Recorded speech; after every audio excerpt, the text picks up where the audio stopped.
Franck Perrier, bonjour. Vous êtes dirigeant de la société Idaos et nous allons parler des réseaux sociaux. Alors, juste rapidement, aujourd'hui quand on parle d'un réseau social, enfin on côtoie tous un réseau social d'un point de vue personnel. Je veux évidemment penser à Facebook.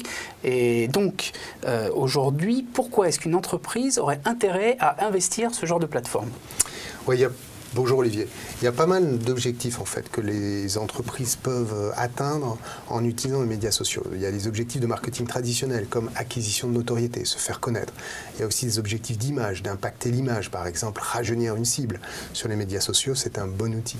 On peut aussi travailler sa base de clientèle, créer des communautés donc acquérir des nouveaux clients, mais aussi fidéliser ses clients. Quand vous avez des pages qui ont 1 million de fans, 2 millions de fans, ensuite on comprend bien l'intérêt à travers ces médias sociaux de communiquer pour ses fans. Mais c'est valable aussi pour des boîtes en B2B qui vont avoir des communautés très petites et très ciblées. Simplement, elles ne utiliseront peut-être pas Facebook. Voilà, spontanément évidemment je parle de Facebook, mais quelle plateforme existe-t-il au-delà de ce réseau social qui est peut-être le plus connu au monde, mais qui n'est pas le seul? Alors, c'est pas le seul.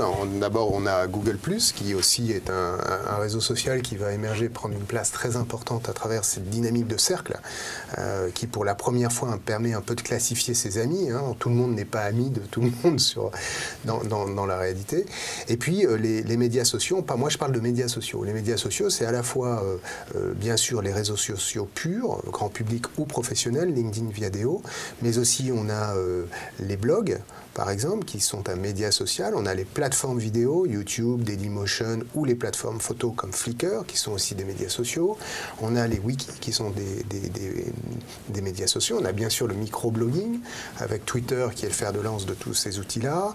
On a aussi les bookmarks. Enfin, il y a beaucoup de médias sociaux aujourd'hui, parce que le web est devenu communautaire, c'est-à-dire qu'il permet à des individus ou des communautés de prendre la parole sur des marques. Un tweet sur 8, par exemple, concerne des marques. D'accord, alors vous le disiez à l'instant, il y a beaucoup de solutions finalement. Alors, comment est-ce qu'on intègre une stratégie à l'intérieur ou en essayant d'être présent sur ces plateformes? Comment tout ça s'intègre dans une stratégie? Alors, dans la Digital Academy, la façon dont on aborde le sujet est d'abord de mettre en perspective les objectifs des marques et des entreprises. Il ne faut pas perdre de vue qu'on est là pour servir l'intérêt d'une marque qui a son histoire, qui est présente depuis longtemps, ou l'intérêt d'une entreprise qui a aussi ses objectifs. Donc, on n'est pas sur les médias sociaux juste pour... On a le droit de ne pas être sur Facebook, pour reprendre votre exemple de départ. Comment est-ce qu'on fait? On va mettre en regard ces objectifs avec ce qu'on peut attendre, et on va travailler aussi beaucoup à travers des exemples, des business cases de marques qui peuvent utiliser ces médias, quel que soit le média. Alors, ces exemples, j'imagine, on va en trouver dans le cadre de la formation de la Digital Academy. Voilà. Moi, je suis client, je viens. Quelle expertise vous allez transmettre au sein de cette formation? D'abord, on va permettre de comprendre ce panorama global. Ensuite, on va aller comprendre les mécaniques de chaque plateforme, la mécanique de Google+, la mécanique de Facebook. On va analyser les offres, parce que les offres permettent de comprendre les raisons pour lesquelles les réseaux se sont construits comme ils se sont construits. Quand on va sur Viadeo, LinkedIn, Facebook, un marketeur peut aller acheter différents produits. Donc, on va partager ça dans la formation. On va aussi mettre à disposition un certain nombre d'outils qu'on développe, qui sont des chartes éditoriales, des chartes de community management, des façons donc de prendre la conversation, de créer cette dynamique avec ces communautés.